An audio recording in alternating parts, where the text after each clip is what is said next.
ஜல்லிக்கட்டு பேரவையினுடைய தலைவரான திரு ராஜசேகர் நம்முடன் தொலைபேசி இணைப்பில் இருக்கிறார். வணக்கம் சார். அந்த மதுரை மாவட்டத்தில் அந்த 4 கிராம மக்களுடைய ஜல்லிக்கட்டு மீதான அவர்களுக்கு இருக்கக்கூடிய அந்த பாசத்தை எங்களால் இதன் மூலமா உணர முடியுது. ஜல்லிக்கட்டு நடத்த வேண்டும் அப்படின்னு நீங்க மத்திய மாநில அரசுகள்ல எந்த அளவு தீவிரமா வலியுறுத்திட்டு வரீங்க? இப்போ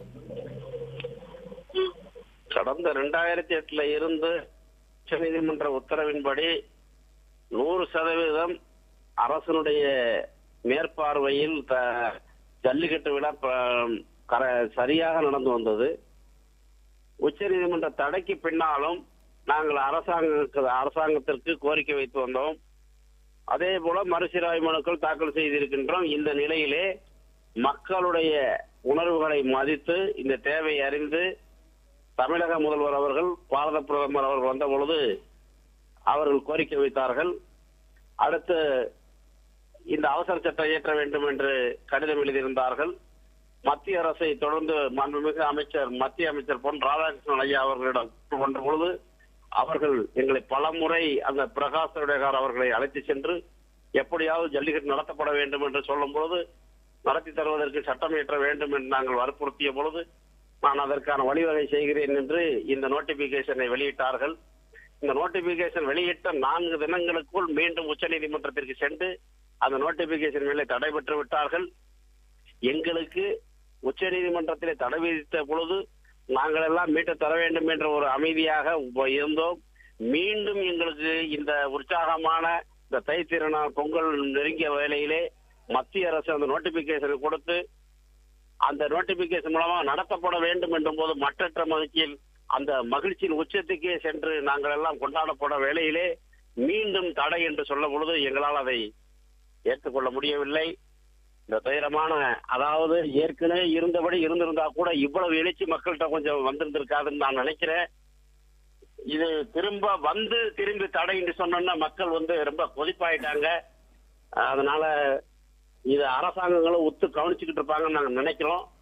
திரு ராஜசேகர், இந்த விவகாரம் தொடர்பா நீங்க ஏற்கனவே மத்திய அமைச்சர்களை அணுகும் போது அவர்கள் முன்வைத்த ஒரு விஷயம் என்ன அப்படின்னா, இதுல சட்ட சிக்கல் இருக்கு அப்படின்னு சொன்னார்கள்.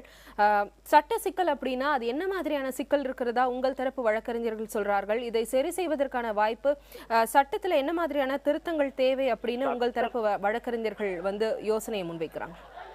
இதுல சட்ட திருத்தம் அந்த விலங்குகள் பட்டியல் என்பதே இந்த ஜல்லிக்கட்டை தடை செய்யப்பட வேண்டும் என்று உள்நோக்கத்தோடு கொண்டு வரப்பட்ட அந்த விலங்குகள் பட்டியல், அந்த விலங்குகள் பட்டியலிருந்து எடுக்கப்பட வேண்டும் என்று சொல்லும் பொழுது பார்லிமெண்ட்ல வச்சு அந்த பிசிஏ ஆக்ட் என்று சொல்ல அந்த குரியாலிட்டி சட்டத்துல இருந்து 2 விதிகள் திருத்தப்பட வேண்டும். அதோடு அந்த காளைகள் பட்டியலிருந்து எடுக்கப்பட வேண்டும் என்று நாங்கள் கோரிக்கை வைத்ததே அதுதான். அந்தபடிதான் நாங்களும் சொன்னோம். அதைத்தான் செய்வார்கள் என்று நாங்கள் நம்பி இருந்தோம். நோட்டிபிகேஷன் செய்தால் இவர்கள் மீண்டும் கோர்ட்டுக்கு செல்வார்கள் என்று நாங்கள் கருதி இருந்தோம்.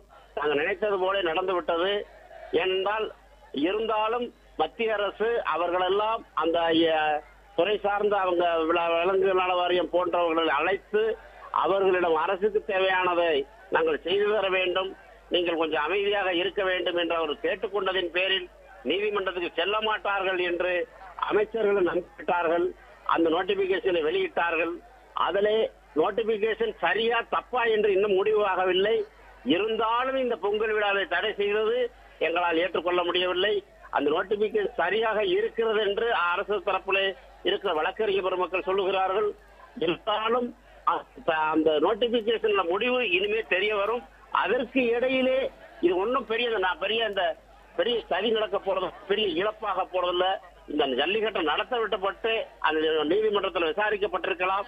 அதை ஓரிரு நாட்கள் நடத்த விட்டிருந்தால் கூட கொஞ்சம் நிம்மதியா இருந்திருப்போம். அதையும் கூட விடாமல் பறித்து விட்டார்கள் என்ற ஏக்கமும் தாக்கம் மக்களிடம் அதிகமாக இருக்கின்றது. திரு ராஜசேகர் சார், அப்போது அந்த காட்சிப்படுத்தப்படக்கூடிய விலங்குகள் பட்டியலிலிருந்து காளையை நீக்குவதற்கு நீங்கள் உங்கள் தரப்பிலிருந்து மத்திய அரசிற்கு எத்தகைய அழுத்தத்தை கொடுக்க இருக்கீங்க? நாங்க தொடர்ந்து கொடுத்துக்கிட்டே இருக்கோம். நாங்க காளைகள் பட்டியலில் இருந்து எடுக்கணும்.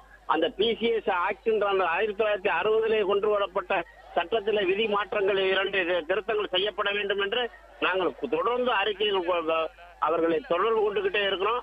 அவங்க செஞ்சு தர்றோம்னு சொல்லிக்கிட்டே இருந்தவங்க டக்குன்னு இப்படி ஒரு நோட்டிபிகேஷன் விடுவாங்க நாங்கள் எதிர்பார்க்கல.